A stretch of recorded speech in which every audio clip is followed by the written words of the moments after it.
ঘন্টার কাঁটা মিনিটের কাঁটার চেয়ে ছোট নাকি বড়? ছোট। আচ্ছা, মিনিটের কাঁটা মিনিটের কাঁটা একবার সম্পূর্ণ ঘুরলে 30 মিনিট হবে নাকি 60 মিনিট হবে? 60 মিনিট হবে। ঘন্টার কাঁটা একবার সম্পূর্ণ ঘুরলে 1 ঘন্টা হবে নাকি 12 ঘন্টা হবে? 12 ঘন্টা হবে।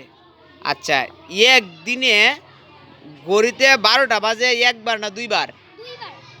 দুইবার। এরপরে একদিনে ঘন্টার কাঁটা 5-এর ঘরে আসে সকালে নাকি বিকালে না সকালে বিকালে? সকালে বিকালে। আচ্ছা, একদিনে ঘন্টার কাঁটা 10 বার ঘুরে 12 বার না 2 বার সম্পূর্ণ ঘুরে? 2 বার সম্পূর্ণ ঘুরে। আচ্ছা, একদিনে মিনিটের কাঁটা 10 বার 12 বার না 24 বার সম্পূর্ণ ঘুরে? আচ্ছা, একদিনে 12 ঘন্টা না 24 ঘন্টা? 24 ঘন্টা। আচ্ছা, 1 ঘন্টা 30 মিনিট না 60 মিনিট? 60 মিনিট। 60 না, এটাকে 60 বলতে হবে, ঠিক না? মর্দনা 100 × 60 ও 60।